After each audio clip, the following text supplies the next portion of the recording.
네, 안녕하세요. 정의로운 기독신인 첫 번째 챕터를 써주신 우리 엄국화 박사님 모셨습니다.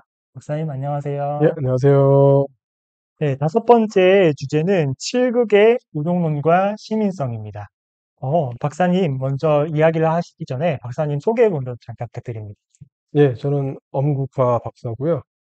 숭실대학교에서 철학과에서 정약용의 소사학 연구라는 주제로 박사학위를 취득했고요. 어, 지금은 숭실대학교와 남서울대학교에서 강의를 하고 또 서울대학교 인문학연구원에서 연구원으로 이렇게 연구 활동을 하고 있습니다. 그리고 재작년 11월에는 다산의 공감 연습이라는 또 책을 내고 음, 작가로도 활동을 하고 있습니다. 이제 여기저기서 왕성하게 활동하고 계신. 네, 박사님, 우리 정의로운 기독 시민을 주제로 기독 시민성을 함께 고민을 했었는데요. 네. 기독 시민성을 고민하시면서 칠극, 우종론, 이런 주제들을 좀 가져오셨어요. 사실 저는 개인적으로 좀 생소한 주제들이기도 했거든요. 뭔가 되게, 어, 기독교 하면 서양 느낌인데, 칠극, 우종론 하면은, 물론 이것들을 쓴 사람들은 서양 사람들이지만 되게 동양 분위기가 많이 나는 그런 느낌의 문서들이었잖아요. 예. 그래서 이런 주제를 선택한 이유가 따로 있으실까요? 우선은 이제 시민성 주제로 저희 계속해서 저희 스터디를 하고 네네. 또 책을 구상할 때에 제가 지금 연구하고 있는 분야가 주로 그런 서양 선교사들, 소창기, 그러니까 명나라 말기에 들어왔던 예수의 선교사들의 문헌들을 제가 주로 연구를 하는데 그중에서 이제 저의 연구 대상이 이제 정약용 같은 경우에도 어, 천주시리와 이 칠극, 이번에 책에 들어간 이 칠극의 책에 대한 언급을 종종 이렇게 여러 가지 글을 통해서 언급을 하고 있는데, 그래서 칠극 그러면은 우리가 느낌에도 그냥 칠극 그러면은 일곱 가지 뭐 극복하는 과정이니까 대충 예상은 하잖아요. 뭔가 우리의 특히 기독교적인 관점에서 우리 인간에게 있는 어떤 그런 죄와 관련되어 있는 그런 나쁜 감정들을 어떻게 극복할 수 있나 뭐 음, 그런 걸 써줬을 것 같은데, 어, 보통은 이제 우정론 얘기를 할 때에 사람들이 아예 그냥 제목부터가 마테오 리치 선교사의 교우론이라는 책이 있어요. 네네.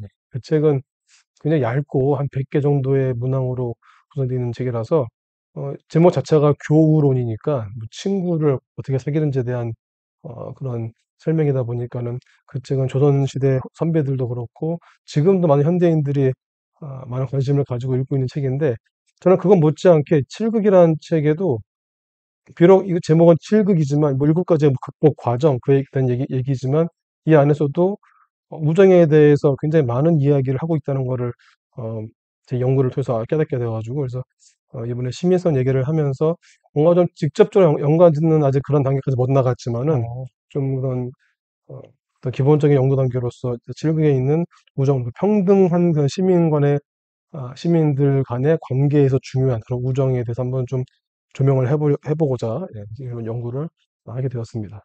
네, 박사님. 그러면 이 칠극이 쓰여질 당시에 시대적 배경이라고 할까요? 역사적 상황? 이런 것들을 좀 설명해 주실 수 있을까요? 그때는 뭐 저희가 기독교 관점에서 설명을 하자면은 사실은 1517년에 종교 개혁이 일어났죠. 서양에서는. 네네. 일어나고 이제 개신교는 이제 막 생겨나가지고 그 안에서 또 여러 가지 신교와 불교 간의 대립도 있고 또 이제 새롭게 생겨난 또 기독교 또는 또 종교로서의 여러 가지 또 그런 어, 그 안에서 내부 문제도 있었고 그렇게 좀 정신없이 흘러가는 과정 가운데 또 천주교 안에서도 불교 안에서도 뭔가 자기들도 이제 종교 개혁이 일어난 원인이 뭘까 네. 그런 것도 이제 스스로 분석도 하고 또 자기들도 이제 그동안 쌓여있던 여러 가지 그런 이제 문제들을 이제 외부에서 해결을 하려고 한 거죠. 그래서 개신교보다 앞서서 먼저 이제 어, 아시아 쪽으로 특히 이제 선교를 진행하게 되면서 그러면서 이제 인도를 거쳐서 중국까지 그래서 이제 동아시아까지 일단 그 선봉에 섰던 사람들이 예수의 선교사들이고 음, 이 사람들은 일단 특색이 굉장히 아카데믹한 학구적인 그런 아, 사람들이기 때문에 그 사람들이 와서 어, 천주교의 교리를 설명하기 위해서 이 그들의 언어, 중국어나 또 한자어로 설명을 해야 되니까 중국에 와가지고 많은 그런 중국의 이 동아시아의 그런 경전들 연구를 하고 그래서 그 언어로서 이제 천주교의 교리들, 기독교의 교리를 설명하고자 했던 시도에서 이제 천주실이라든지 이런 칠국 같은 책들이 나오게 된 것입니다. 아, 그러면 그 당시 사람들, 예수의 선교사들은 공부를 상당히 잘했겠네요. 그죠? 그러니까 정말 엘리트 집단들이고요. 네, 예. 그 뭐 라틴어는 당연히 뭐 그 해야 되는 부분이고 어, 각자 뭐 이제 여러 가지 또 이제 자기 나라 이제 출신도 있을 텐데 일단은 우리가 지금 주로 보는 사람은 마테오 리치 같은 사람은 이탈리아 출신이지만 또 뭐 콜롬비아 아니, 코임브라 대학에서 또 이렇게 수학을 하고 인도를 거쳐서 또 중국에 와서 또 중국어도 익히고 한자도 익히고 하는 굉장히 언어적으로 뛰어났던 사람들이 만들어낸 예, 그러한 문헌들이 바로 한역서학서 그래서 거기에 천주실이 뭐 제가 오늘 연구한 칠그 또 뭐 교론 같은 예, 그런 글들이 다 예, 포진되어 있는 것입니다.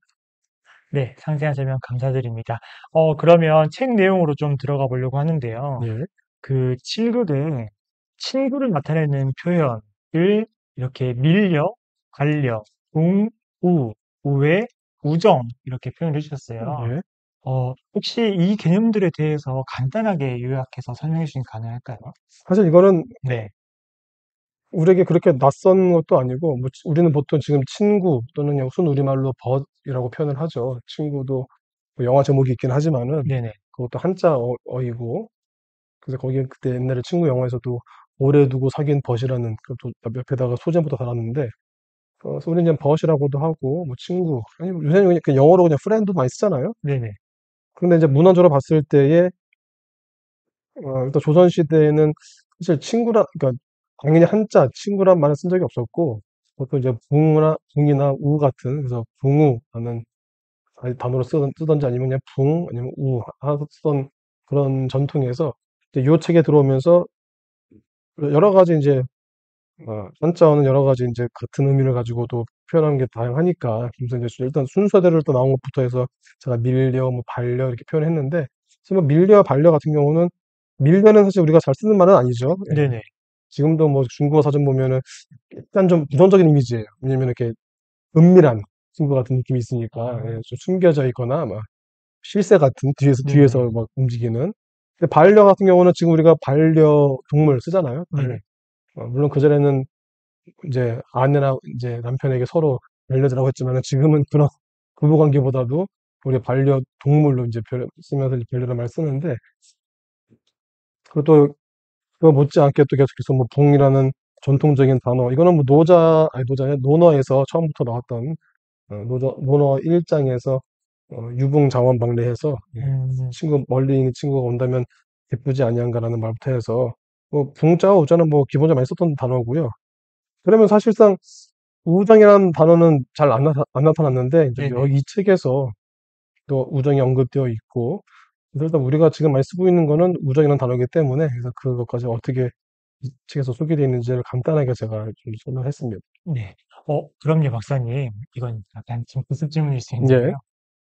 동양에서 느끼는 우정과 서양에서 느끼는 우정이 약간 좀 차이가 있나요? 그러니까 제가 이 책은 논문이 아니기 때문에 예, 좀 그 내용까지는 제가 언급하지 않았지만은 그 전까지는 사실은 조선 시대에 이 실극이라는 책 또는 교우론이라는 책이 이제 들어올 때까지만 들어오고 나서부터는 네. 많은 이제 조선시대 학자들이 우정에 대해서 다시 한번 생각을 하게 됩니다. 음, 당연히 친구라는 건 당연히 동서양 막론하고 있는 그런 관계인데 당연히 우리 동양에서도 그 오륜 중에 마지막 붕우유신이라고 하잖아요. 네. 친구 사이에는 뭐 믿음이 있어야 한다고 표현을 하니까는 당연히 친구 관계는 당연히 있는 건데 좀 새롭게 보게 된 거죠. 근데 음, 기본적으로 붕우 관계는요. 약간 정치적 예, 그거 성질과는 좀 이렇게 분리할 수 없는. 그래서 우리가 예전에도 흔히 우리가 조선시대를 비판할 때 쓰는 용어 중 하나가 붕당론이잖아요. 네네. 예, 붕당이니까, 아, 예, 붕당. 그러니까 친구들끼리 당을 만드는 거죠. 어떤 네네. 정치적인 이제 이념을 가지고 또 어떤 정치적 이익을 위해서 함께하는 그게 이제 붕당 해서 거기에 붕이 써가지고 약간 친구에 대해서 약간 이합집산, 그 이익에 따라서 특히 정치적 이익에 따라서 이합집산하는 그러한 집단으로 보았다면은 이제 이 교우론이라든지 아니면 또 칠국에 있는 내용을 통해서 우정에 대해서 정말 순수한 그 친구 관계는 어떤 것인가 그렇게 고민하게 되지 않았을까라는, 예, 그런 저의 이제, 상상인 거죠, 사실상. 예. 네. 근데 갑자기 질문 예. 드렸는데, 네. 대답해주셔서 감사합니다. 그리고 또 하나 궁금한 게, 우리 꼭 목사님들이 교회에서 설교하실 때, 아가페는 무슨 사랑이다, 예, 필리아는 그죠. 무슨 사랑이다, 이런 말 많이 하잖아요. 그죠. 예.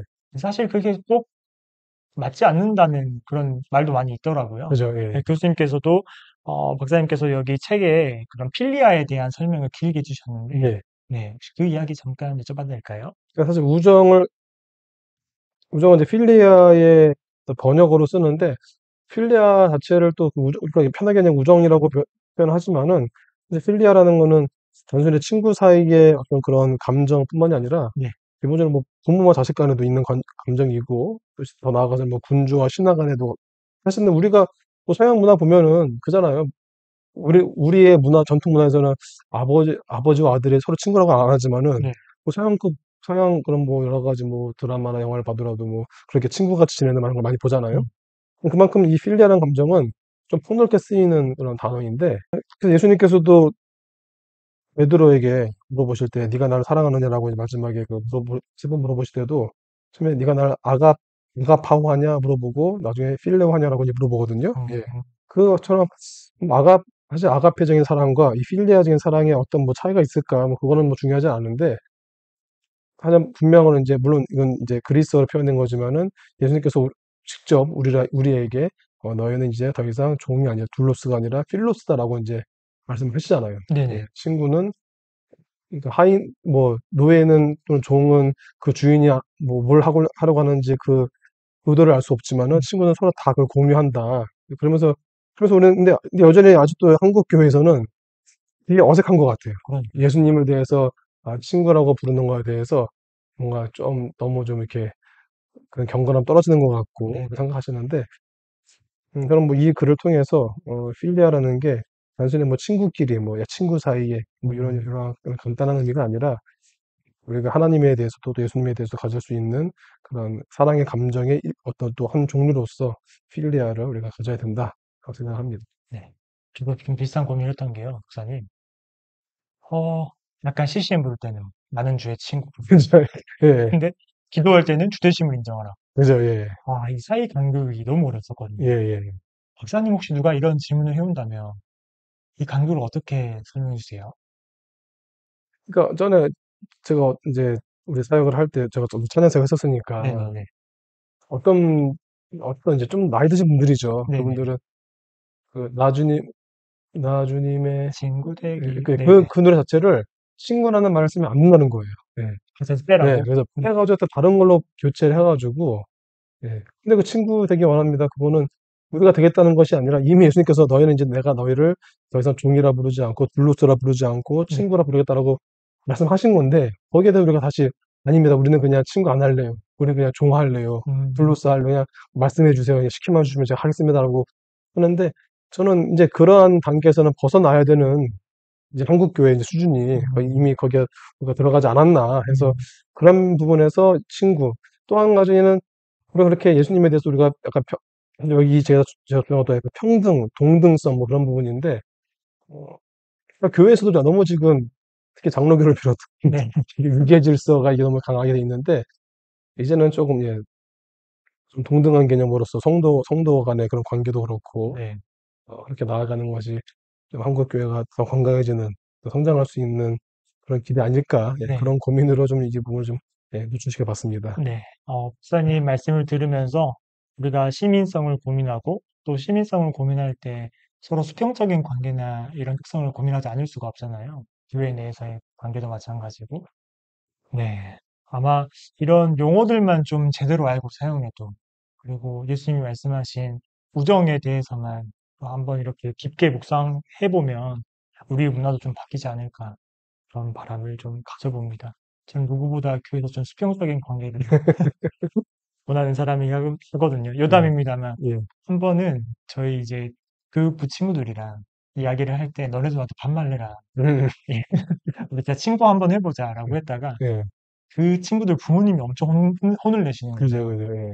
그래서 제가 좀 민망했던 기억이 있습니다. 그러니까 마찬가지로 이게 네, 보면은, 연인 관계에서도 네, 어떤 분들은 서로 존댓말을 쓰는 분들이 네네, 계시고, 어떤 분들은 서로 그냥 어차피 동등해야 되니까, 특히 이제 연인 또는 나중에 이제 결혼까지 하게 되면 부부 관계는 거기다 나타나지만 동등한 관계잖아요. 네, 어떤 그런 상하 관계가 아니라. 그러면 사실상 같이 존댓말을 하든지 네, 같이 반말을 해야 돼요. 네, 예, 그런 건데, 근데 아까 이제 간사님도 같이 반말해라, 같이 야자하자라고 네. 하면은 당연히 부모님들 입장에서는 그냥 그게 어이없어 그죠, 그럴 수 보이는, 있으니까 차라리 우리 목회자가 아니면 또 선생님들이 존댓말 해주는 거죠. 예. 그렇게 해서 일단 아직은 우리가 시기상조이기 때문에 네네네. 예, 그렇게 맞춰가면서 성도의 어떤 그런 동등성들, 예, 네, 그런 우정들, 예, 회복해 나가는 게 바람직하지 않겠나 네, 조언을 드립니다. 예. 네, 팁 감사합니다, 박사님. 박사님, 저는 개인적으로도 박사님한테 하나 궁금했던 게요. 박사님께서는 이렇게 동양 역사, 동양 철학 이쪽 공부 많이 하셨잖아요. 신학 공부를 하시면서 이런 서양의 학문이라고 할 수 있는 또 서양의 종교를 다루시면서 동양 철학을 하다 보면 이게 관점이 통합이 좀 되나요? 아니면은 보완이 된다고 해야 될까요? 좀 그게 좀 특별하다고 할까요? 그래서 저는 네, 그게 한국의 신학자가 가지는 그런 고민일 것 같아요. 네, 사실은 모두가 공통적으로 갖고는 있지만은 아직 표출하지 못하는, 그러니까 저도 좀 늦게 신학을 한 편인데, 한 34살에 이제 신대원을 갔으니까. 네네, 어, 근데 이제 용어들을 보면 우리는 한국어로 설교도 해야 되고, 또 신학적인 부분도 그 정리를 해야 되는데, 우리가 물론 지금은 이제 특히 지금 뭐 MZ 세대들은 영어에 더 익숙하고 네네, 그렇지만은 우리 여전히 또 글을 쓸 때는 어, 한글로 써야 되는데, 막상 한글이라고 하지만은 실제로 한자어들이 많아요. 네네, 예, 실제 보면은 거의 뭐 7, 80%는 한자어인데, 근데 그냥 한글로 표기를 할 뿐이죠. 그런 과정에서 결국 우리가 쓰고 있는 이 신학이라는 것도 뭐 철학도 마찬가지지만 신학이라는 것이 결국은 이 번역의 과정에서 우리 동아시아의 어떤 전통적인 사유가 그 안에 들어가 있는데, 저는 그거를 좀 면밀하게 좀 분석을 해보자. 예. 음, 그러니까 대표적인 게 사람들이, 많은 목회자들이 사실 이거 의미를 모를 텐데, 네, 보혜사 성령님의 보혜사라는 의미와, 사실 또 삼위일체라는 말 자체도 네, 이게 굉장히 사실 어려운 말이에요. 이게 가장, 음, 성리학 또는 불교에서 가장 어려운 그 용어들을 조합해서 만든 기독교 신학 이제 체계에 들어가 있는 용어인데, 그거 설명할 분이 사실 거의 없거든요. 네, 예, 보혜사란 말이 어디서 나온지 모르는 그런 분이 많을 텐데, 저는 그런 분들을 위해서 차라리 보혜사란 말 안 쓰면 모르겠는데, 네, 또 써요. 음, 쓰면서 보혜사 뭐 선생님 못 쓰는데 막상 보혜가 무슨 말인지 모르고 출처도 모르는 분들이 대부분이라서 그런 것들을 좀 알고 쓰자. 그러니까 음, 차라리 우리가 그냥 파라클레토스라든지 아니면 트리니티 같은 뭐 그냥 영어만 쓰면 우리가 뭐 그런 문제 삼지 않겠지만은, 네, 그걸 우리가 우리말로 바꾸어서, 물론 실제로는 뭐 한자어이고 실제로 뭐 중국어겠지만은 삼위일체를 얘기하면서 또 보혜사 얘기하면서 트리니티나 파레클레토스는 설명할 수 있어요. 네, 하지만 이것이 한자어로 된 삼위일체와 보혜사를 설명할 수 없다? 그럼 나는 거기서 우리 한국의 이 기독교 신학의 그 밑바닥이 보이는 거다. 그래서 음, 저는 약간의 그런 사명감을 가지고, 네, 그래서 제가 뭐 일단 논어를 비롯해서 여러 가지 그런 동양의 가장 기본적인 아, 경전들, 그래서 실제로 한자어로 이제 처음에 뭐 중국어 성경이나 한글 성경 번역할 때에 네, 그런 동양의 경전들, 물론 불교도 영향이 있겠지만 불교는 최대한 배제를 네, 하면서 유학적인 용어를 가지고 번역을 했기 때문에, 음, 그래서 제가 성경을 열심히 읽다가 나중에 뒤늦게 이제 동역자를 공부하는데 낯설지가 않은 거예요. 아, 그 이유는 논어의 그런 문장들을 가지고 성경을 번역하다 보니까 네, 우리한테는 우리 누구나 나이 들어서 그러니까 성경 많이 읽으면 읽을수록 자연스럽게 논어와 맹자 같은 그런 문장들이 우리에겐 왠지 모르게 익숙한 거예요. 그러니까 네, DNA에 그 들어있는 거죠, 그게. 예. 그런 부분 때문에 서양에서 비롯된 그런 순수한 그 서양, 어, 이제 뭐 순수한 신학이 있는지 모르겠지만은 네, 이미 뭐 신약 시대부터 그리스의 철학과 또 약간 또 합친 분도 있으니까. 그래서 그런 여러 과정들 거쳐가지고 지금 우리가 이제 만들고 있는 한국 신학의 좀 더 정밀함과 특별한 점을 부각시키기 위해서는 좀 우리의 것과 그들의 것을 좀 분리할 줄 알고, 음, 그리고 또 여기서 또 더 나아가서는, 물론 우리가 이상한 거를 또 내세우면 안 되겠죠. 이단 네, 네, 같은 네, 거를 뭐 내세우는 것이 아니라 우리의 것을 설명을 이제 할 때에 그걸 좀 더 깊이 있게, 또 뭔가 우리 그러니까 한국인들끼리 들었을 때에도 잘 이해가 되게 설명을 해주는, 그런 식으로 해서 좀 동양 철학에 좀 보완도 필요하다. 네. 신학을 할 때에. 예.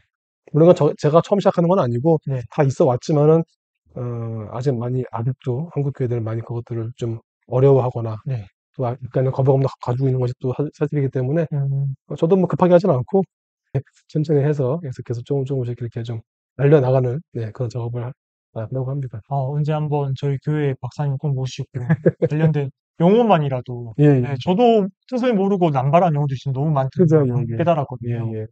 그런 것만이라도 좀 한번 들을 수 있으면 참 좋겠다 싶은 생각이 방금 들었습니다, 예. 박사님. 네, 저는 따로 연락드리겠습니다. 예. 네, 박사님 오늘 책 내용 비롯해가지고, 네, 박사님께서 연구하시는 주제까지 좀 다양한 이야기 해주셨는데요. 마지막으로 이 책 챕터, 박사님 챕터를 읽을 때 독자분들이 어떻게 읽었으면 좋겠는지 독자분들에게 하고 싶으신 말씀이 따로 있을까요? 네. 뭐 우선 뭐 좀 죄송하다는 말씀을 드리는 게 이게 어 원래 저널에 이제 학술지에 쓰고 해서 이제 게재가 됐던 글인데 이제 그거를 좀 더 이제 일반인들도 어 이렇게 봤을 때에 좀 도움 줄 수 있고 좀 재미있게 읽을 수 있도록 제가 좀 더 수정했어야 되는데 좀 그런 작업들이 많이 부족한 것 같아서 일단 죄송하다는 말씀을 드리고 근데 어쨌거나 우리가 지금 보고 있는 성경책 자체가 뭐 아무리 뭐 쉬운 성경 뭐 여러 가지 뭐 우리말 성경 해서 해석 개정을 하고 바꿔 나가도 어차피 우리가 쓰고 있는 이 언어에서는 한자어라는 거를 우리가 사실 완전히 배제할 수는 없잖아요. 네, 없는데 그러면서 우리가 좀 여러 가지 경제적 차원에서도 한자를 쓸 수밖에 없는 상황인데 그 한자를 쓸 때에도 어떤 의미인지 어, 좀 아시고 쓸 수 있도록 제가 도움을 드리고 싶고 또 이번 주제가 시민성과 관련해서도 제가 아직 뭐 더 연구를 했어야 되는데 일단은 이 시민생활 관련하여서 평등한 성도들의 또 관계와 이것이 또 한국의 근대화에서 또 기독교가 어떤 역할을 했는지까지도 우리가 규명해야 될 부분이 있는데 어쨌거나 그 저희 가장 기초적인 작업으로 가장 먼저 이 우정에 대해서 우리 평등한 관계에서의 가장 핵심적인 그런 감정 우정을 먼저 다뤘으니까는 그런 부분들을 좀 생각하시면서 읽어주시면은 좀 도움이 되지 않을까 예, 생각이 듭니다. 네, 감사합니다, 박사님. 아무래도 독자님들께서 시민이라고 하면은 서양, 근대 이후에 수입된 개념으로만 알고 계신 분들이 많을 텐데, 음, 박사님 책을 통해서, 이 챕터를 통해서, 동양에서도 우리가 시민성을 발견할 수 있구나. 그리고 그 시민성을 발견함을 통해서 우리가 기독인으로서의 또 시민됨에 대해서 고민해 볼 수 있는 계기가 되지 않을까? 네, 그렇게 생각합니다. 네, 오늘 나와주셔서 또 말씀해 주셔서 감사합니다. 네, 녹화는 여기서 마치도록 하겠습니다. 칠극의 우종론과 시민성 써주신 엄국화 박사님 모시고 이야기 나눠봤습니다. 박사님 고생 네, 많으셨습니다. 감사합니다. 감사합니다.